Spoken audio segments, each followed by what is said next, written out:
নমস্কার বন্ধুরা, কেমন আছেন সবাই? আশা করি সবাই ভালোই আছেন। তো আজকে সকাল থেকে দিনটা শুরু করলাম আপনাদের সঙ্গে।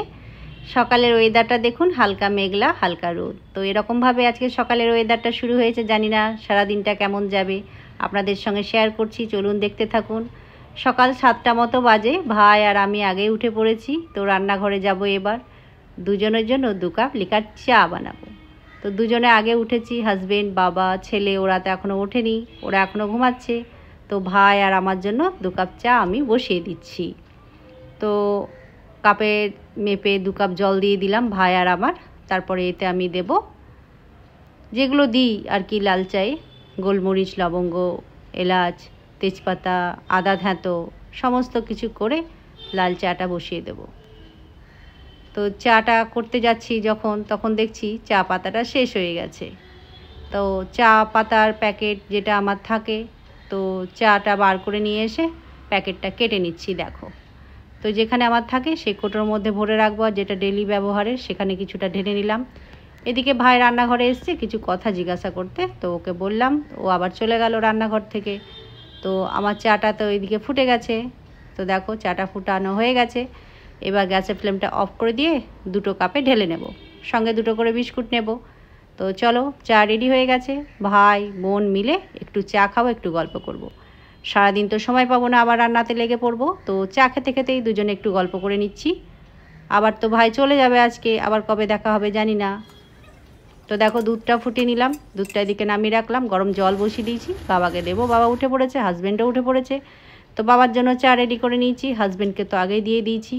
আর একটু চা বাড়তি হয়েছে, ওটা আমি খাবো। হাজব্যান্ডকে তো একটু আগেই দিলাম, ও বললো আমি আর খাবো না। এদিকে সবজি কাটতে বসে পড়েছি। দেখো পেঁয়াজ নিয়েছি, আজকে মুড়ি খাবারে পেঁয়াজই ভাজবো, আর সমস্ত সবজি একবারে কেটে নেব। তো দেখো হাজব্যান্ড বাজার চলে গেছিলো, বাজার থেকে চলে এসছে, আম, কলা, শশা, মাছ সব নিয়ে এসছে বাজারে। তো কি মাছ নিয়ে এসছে চলো তোমাদের সঙ্গে দেখিয়ে দিই। নিয়ে এসছে কাতলা মাছ। বলেছিলাম আজকে কাতলা মাছ নিয়ে আসবে, অনেকটা বড় সাইজেরই ছিল। তো দেখো মাথাগুলো এরকম করে ছোটো করে কেটে দিয়েছে, তোমাদের তাই বলছি। আর মাছটা ধুয়ে রেখে দিলাম। এদিকে সবজি সমস্ত কাটা হয়ে গেছে, কাঁকরোল ভাজা হবে, পেঁয়াজের জন্য পেঁয়াজটা কেটে নিয়েছি, কাঁচা লঙ্কা, লাউ, আলু কেটেছি, আর লাউ আলু পোস্ত হবে, শশা কাটবো, ওইদিকে আম নিয়ে এসছে, আমও কাটবো। এদিকে ছোলা ভিজিয়ে রেখেছি, মুড়ির সঙ্গে খাবো। ওলটা কাটা হয়ে গেছে, ওল নিয়ে এসেছিলো, ওলটা কুকারের মধ্যে সেদ্ধ করতে দিয়ে দিলাম। কুকারে 4টে সিটি দিয়ে নামিয়ে রাখবো। ওল সেদ্ধ খেতে কিন্তু খুব ভালোই লাগে বন্ধুরা। এদিকে পেঁয়াজের জন্য পেঁয়াজটা একটা বড় পাত্রে নিয়ে নিলাম, তারপরে পরিমাণ অনুযায়ী বেসন দেবো, লবণ, হলুদ, জিরে গুঁড়ো, ধনে গুঁড়ো, আদা বাটা। তো সমস্ত কিছু দিয়ে ভালো করে মাখিয়ে নেবো হাত দিয়ে নেড়ে চেড়ে। আর খুব বেশি জল কিন্তু দেবো না, অল্প জল দিয়ে মাখবো, একটু শক্ত শক্ত করে। খুব বেশি জল দিলে নরম হয়ে গেলে কিন্তু পেঁয়াজিগুলো ভালো হয় না। একটু শক্ত করে মাখলে বেশ পেঁয়াজিটা নরম, বেশ মুচমুচে হয়, খাস্তা টাইপের হয়। সরষের তেল গরম করে একে একে পেঁয়াজিগুলো তেলের মধ্যে ছেড়ে দিচ্ছি। একদম গ্যাসের ফ্লেম লো করে এপিট ওপিট উল্টে ভালো করে ভেজে নেব, যাতে মুচমুচে খাস্তা খেতে হয়। তো গরম গরম পেঁয়াজি খেতে কিন্তু ভালোই লাগে। অনেক দিন পর পেঁয়াজি ভাজছি, আর একটা টিস্যু পেপার নিয়েছি, যাতে তেলগুলো, এক্সট্রা তেলগুলো অ্যাবজর্ব করে নেয়। তো দেখো পেঁয়াজিগুলো তুলে আমি টিস্যু পেপারের মধ্যে রেখে দিচ্ছি। তো একটা প্লেটের মধ্যে টিস্যু পেপারটা এরকমভাবে নিয়েছি। আর এদিকে লাউ আলুটা কুকারের মধ্যে সেদ্ধ করতে দেবো, অল্প একটু জল দিয়েছি, ওই 2 মতো সিটি দিয়ে নেব। এদিকে পেঁয়াজিগুলো তো সব ভাজা হয়ে গেছে। দেখো প্লেটের মধ্যে মুড়িও নিয়ে নিয়েছি থালার মধ্যে। এদিকে কলা, ছোলা, শসা, আম সমস্ত কিছু নিয়ে নিয়েছি, একে একে সব নিয়ে নেব, সবাইকে দিয়ে দেবো, সবাইকে দিয়ে আমিও খেয়ে নেব। তো রান্নার তো তাড়াহুড়ো আছে সকাল থেকেই, আজকে তো বাবারা চলে যাবে, ইন্টারসিটি ধরবে, টাইমে খাবে, ওই 1টার মধ্যে আমাকে খেতে দিতে হবে। তার আগে রান্নাগুলো কমপ্লিট করতে হবে। দেখো কাঁকরোল বসিয়ে দিয়েছি, এখানে হলুদ লবণ দিয়েছি, গ্যাসের ফ্লেমটা লো করে ভাজতে দিয়ে দিয়েছি। সকালে জলখাবার খাওয়া তো হয়ে গেল, এবার আমাদের দুধ চা খাওয়ার পালা। এদিকে চাটাও বসিয়ে দিয়েছি, ওল সেদ্ধটা হয়ে গেছে। আর এই দেখো এই কাপগুলো মেলা থেকে আমি নিয়ে এসেছিলাম, তোমাদেরকে আগে দেখিয়েছিলাম।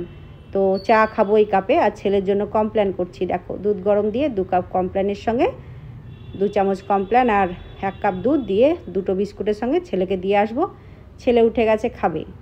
আর এদিকে পুরনো গ্যাস লাইটটা নষ্ট হয়ে গেছিলো, নতুন একটা গ্যাস লাইট নিয়ে এসছে, সেটাই তোমাদেরকে দেখালাম। এবার চাটা ফোটার সময় হয়ে গেছে, তো আমি হাতা দিয়ে এরকমভাবে নেড়ে নেড়ে চাটা ফুটিয়ে নিই। এরকমভাবে চাটা অনেকক্ষণ ধরে ফুটালে চায়ের কালারটা কিন্তু খুব সুন্দর আসে। দেখো চায়ের কালারটা কত সুন্দর এসছে। আর চা ভালো না হলে আমার কিন্তু ভালো লাগে না। এদিকে হাজবেন্ড আর ভাই তো গল্প করছিল, ওদেরকে 2 কাপ চা দুজনের জন্য নামিয়ে দিচ্ছি। আগে ভাইকে দিলাম, এবার হাজব্যান্ডকে দেব, তারপরে আমার কাপটাও নামিয়ে রাখবো। আর বাবা রুমের ভিতরে আছে, বাবাকে রুমের ভিতরে চাটা দিয়ে আসবো। তো দেখো বাবা বসে আছে এখানে, বাবা টিভিতে খবর দেখছিল, তো বাবার হাতে চাটা দিলাম। তো আমি এবার ভাই আর হাজব্যান্ডের সঙ্গে একটু বসে যাব চা খেতে। তো ওদের সঙ্গে একটু গল্প করব, আবার তো রান্নাঘরে যেতে হবে, রান্নার তাড়াহুড়ো আছে। ওইদিকে ছেলে উঠেছে, ব্রাশ করছে, ওর রুমে আমি দিয়ে এসেছি কমপ্ল্যানটা, ওখানেই খাবে। এদিকে মাছটা ধুয়ে রেখেছি, তো কিছুটা মাছ ভাজা করব, কিছুটা করবো আজকে দই কাতলা। হয়ে গেছে, রান্না বসিয়ে দিয়েছি, ভাতটা বসিয়ে দিয়েছি, হচ্ছে সব কিছুই হচ্ছে। তো বাবা ভাই তো আজ বাড়ি চলে যাবে, তাই রান্নার খুব তাড়া আছে। চলো রান্না করে নিই, তো আবার আসবো পরে। দেখো ভাতটা কিন্তু ফুটে গেছে, গ্যাসের ফ্লেমটা লো করে দিয়েছি। তো একবার নেড়ে চেড়ে দিলাম। এদিকে পোস্ত ঢেলে নিচ্ছি, লাউ পোস্তর জন্য মিক্সার গ্রাইন্ডারে পোস্তটা ঘুরিয়ে নেব। পোস্তটা বাটা হয়ে গেছে, লাউ পোস্তটা বসিয়ে দিলাম, কালো জিরে ফোড়ন দিয়ে পেঁয়াজ কুচি লঙ্কা কুচি সমস্ত কিছু দিয়ে দিলাম। এবার নেড়ে চেড়ে পেঁয়াজটা ভেজে নিয়ে সেদ্ধ করে রাখা লাউ আলু দিয়ে ভালো করে কষিয়ে নিচ্ছি। আর স্বাদ অনুযায়ী লবণ দিয়ে দিলাম, তারপরে ঢাকা দিয়ে একটু সেদ্ধ হতে দেব। জল কিন্তু দেবো না, লাউয়ের মধ্যেই জলটা বেরোবে, ওর মধ্যেই সেদ্ধ হয়ে যাবে।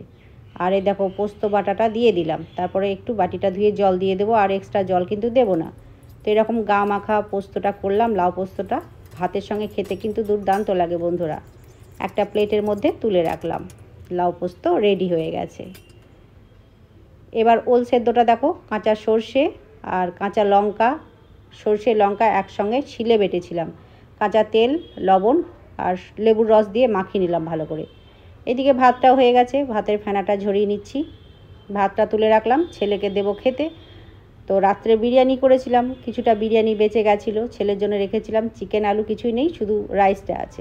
তো গরম করে দিলাম, ছেলে বলল মা আমাকে বিরিয়ানিটা দিয়ে দাও, আমি খেয়ে নেব। মুড়ি খেতে চাই না কিছুতেই, মুড়ি আমি জোর করেও খাওয়াতে পাই না, যেদিন ওর ইচ্ছা হবে, যেদিন খাবো বলবো সেদিনই খাবে, তার বাইরে কিন্তু আমার ছেলে মুড়ি খেতে চায় না। তো বিরিয়ানিটা গরম করে ওকে একটা চামচ দিয়ে দিলাম, ও খাবে, চলো ওকে দিয়ে আসি। ওকে দিয়ে চলে এলাম। এবারে দেখো আবার রান্নাঘরে কী করছি, দেখো কাজু পোস্ত কাঁচা লঙ্কা একসঙ্গে মিক্সার গ্রাইন্ডারে ঘুরিয়ে নিচ্ছি। দই কাতলা করব, তার জন্য প্রিপারেশান নিচ্ছি। তো এটা বাটা হয়ে গেছে, এটা এবার আমি ঢেলে রাখবো। দেখো খুব সুন্দরভাবে মসৃণভাবে বেটে নিয়েছি। এবার এই কাতলা মাছগুলো নিয়েছি, এগুলোর মধ্যে লবণ হলুদ আর সাদা তেল মাখিয়ে নেব। আর কিছুটা আছে ওইগুলো ভাজা করব গরম গরম ভাতের সঙ্গে খাওয়ার জন্য। গরম মাছ ভাজা খেতে কিন্তু দারুণ লাগে। তো হলুদ লবণ তেল একসঙ্গে ভালো করে মাখিয়ে নিলাম। আর এইদিকে দইটা ফেটিয়ে রেখে দিচ্ছি, ওই 3 চামচ মতো, 3 কি 4 চামচ মতো দই নিয়েছিলাম। আর এদিকে কিছুটা পেঁয়াজ আমি মিক্সার গ্রাইন্ডারে ঘুরিয়ে নিচ্ছি, বেটে নিলাম। আর কিছুটা গোটা রেখেছি, কুচনো পেঁয়াজ রেখেছি। এবার রিফাইন্ড অয়েল গরম করে মাছগুলো হালকাভাবে ভাজবো, খুব বেশি কিন্তু মুচমুচে করে ভাজবো না। খুব বেশি ভাজা হয়ে গেলে মাছের টেস্টটা নষ্ট হয়ে যাবে, খেতে ভালো লাগবে না। 2টো কড়াই বসিয়ে দিয়েছি, বাবাদের ভাত খাওয়ার টাইম হয়ে গেছে, তো খুব তাড়ার মধ্যে আছি। ওইদিকে কিছুটা মাছ ভাজতে বসিয়ে দিয়েছি একটা কড়াইয়ে, আর একটা কড়াইয়ে দই কাতলা রেসিপিটা করছি। গোটা জিরে ফোড়ন, গোটা গরম মশলা, পেঁয়াজ কুচি, তেজপাতা সমস্ত কিছু দিয়ে একটু ভেজে নিলাম। এবার পেঁয়াজ আর রসুন বাটা দিচ্ছি, পেঁয়াজের সঙ্গে কয়েকটা রসুন দিয়েছিলাম, ওই 4-5 কোয়া মতো। তো সমস্ত কিছু দিয়ে কাঁচা মশলাটা দিয়ে একটু কষিয়ে নিলাম। এবার আদা বাটা দিলাম ওই 1 চামচ মতো, তো একটু বাটি ধুয়ে জল দিয়ে ভালো করে কষিয়ে নিলাম। যখন কষানো হয়ে যাবে ওই কাজু পোস্ত বাটাটা দিয়ে দিলাম, তারপরে বাটি ধুয়ে একটু জল দিয়ে ভালো করে কষিয়ে নিলাম। দেখো জলটা শুকিয়ে গেছে। এবার আমি দইটা ফেটিয়ে রেখেছিলাম, সেই দইটা দিলাম, এই বাটি ধুয়ে একটু জল দিলাম। গ্যাসের ফ্লেমটা একদম লো করে দিয়েছি যাতে ফেটে না যায় দইটা। স্বাদ অনুযায়ী লবণ আর একটু সামান্য চিনি দিলাম, ওই 1/2 চামচ মতো। তারপরে ওই বাটির 1.5 বাটি মতো জল দিয়ে ফুটিয়ে নিয়ে কাঁচা লঙ্কা দিলাম ঝালের জন্য। ফুটে যাবে যখন, তখন মাছগুলো দিয়ে ঢাকা দেব। 2 মিনিট মতো ফুটিয়ে নিয়ে এপিট ওপিট ভালো করে উল্টে দিয়ে আবার ঢাকা দিয়ে দিলাম। আবার 2 মিনিট পর ঢাকাটা খুলে নিয়ে দেখো মাছগুলো কিন্তু ভালোভাবে সেদ্ধ হয়ে গেছে। নামানোর আগে 1/2 চামচ মতো ঘি দিয়ে, আর নামানোর সময় ধনেপাতা কুচি দিয়ে নামিয়ে নেব। দই কাতলা কিন্তু আমার তৈরি হয়ে গেছে, দেখো খুব সুন্দর হয়েছে। এবার গতকালের একটু ডাল ছিল, ফ্রিজ থেকে বার করলাম, আজকে কিন্তু আর ডাল করিনি, বললো ডাল কেউ খাবো না, তাই গতকালের ডালটাই গরম করে নিলাম। এদিকে মাছ ভাজা বসিয়ে দিয়েছি, সবারই জন্য ভাত আমি একবারে রেডি করে নেব। ভাত হয়েছে, ওল সেদ্ধ হয়েছে, আর এখানে কি হয়েছে চলো দেখিয়ে দিই। এখানে হয়েছে লাউ পোস্তটা, এই দেখো দই কাতলা এক্ষুনি নামালাম, দই কাতলাটা গরম হয়ে আছে। আর এই দেখো মাছের তেল ভাজা ছেলের জন্য আর কাঁকরোল ভাজা। তো এই ছিল আমাদের লাঞ্চের মেনু আজকে। তো দেখো বাবার জন্য ভাইয়ের জন্য থালি সাজিয়ে নিয়েছি, ওদেরকে দুজনকে আগে খেতে দিয়ে দিই, তারপর হাজব্যান্ডকেও দেবো, কারণ ওরও ডিউটি আছে দুপুরে। বাবাদেরকে তুলে দিয়ে গাড়িতে ও খেয়ে দিয়ে ডিউটি চলে যাবে। রুমের মধ্যে বাবা খাচ্ছে, এখানে ভাই খাচ্ছে, আর হাজব্যান্ডকেও দিয়ে দেবো এবার, ও খাবে। তো একসঙ্গেই তিনজনে বেরিয়ে যাবে। দেখো রেডি হয়ে নিয়েছে। আর এদিকে ছেলেকে খেতে দিয়েছি, ও স্নান করে খেতে বসে পড়ে গেছে। তো বুক করেছে গাড়ি, উবের বুক করেছে, তো দেখছে মোবাইলে কত দূর এলো। তো হাজব্যান্ড ওইদিকে নিচে নেমে যাচ্ছে। তো ভাইয়ের কাছ থেকে ব্যাগটা নিয়ে বলল যে আমি আগে চলে যাই, গাড়িটা আসছে নাকি দেখি, তারপরে তুমি বাবাকে নিয়ে আস্তে আস্তে নেমে আসো। তো দেখো বাবারা চলে গেল, বললাম সাবধানে যেও, মনটা খুব খারাপ। আমি ওপরে ব্যালকনি থেকে দেখছি, ওই দেখো নিচে চলে গেছে। ওইদিকে হাজব্যান্ড আগে যাচ্ছে, ওইদিকে বাবা ভাই যাচ্ছে। তো দেখো এখানে উবের চলে এসছে, ওরা গাড়িতে চেপে চলে গেল। তো মনটা ভীষণ খারাপ, বাবা ভাই চলে গেল, কয়েকদিন ছিল বেশ ভালোই ছিলাম। তো এবার আমারও খাওয়ার টাইম, কিছু করার নেই, এরকমভাবেই চলতে হবে। তো দেখো আমি খেতে বসে গেলাম, সবার তো খাওয়া হয়ে গেছে, আমি বাকি ছিলাম, মনটা ভালো নেই, তাই অল্প একটু ভাত নিয়ে খেতে বসে পড়লাম। তো আমার ভিডিওগুলো কেমন লাগছে কমেন্ট বক্সে অবশ্যই লিখে জানাবে। আমার লাইফস্টাইল ব্লগ তোমাদের যদি ভালো লেগে থাকে তো নতুন নতুন ভিডিও তোমাদের সামনে নিয়ে আসবো। তো দেখো বাবারা চলে গেল, তারপর খাওয়া দাওয়া করে বাইরে ব্যালকনিতে এলাম। মেঘলা ওয়েদার, একদম ঘন করে মেঘ করেছে। তারপরে এই দেখো বৃষ্টি শুরু হয়ে গেল। তো চিন্তাতেই ছিলাম যে বাবারা গাড়ি থেকে নামবে, স্টেশনে নামতে নামতে হয়তো ভিজে যাবে, গাড়ি থেকে নেমে হাওড়া স্টেশনে ওখানে যাবে, তখন সেই চিন্তাতেই আছি। তো বলছি যে বৃষ্টি পড়তে লাগলো, এমন সময় বাবারা গাড়ি থেকে নেমে হয়তো ভিজে যাবে। চলো আজকে ভিডিওটা এই পর্যন্ত, সকলে ভালো থাকবে, সুস্থ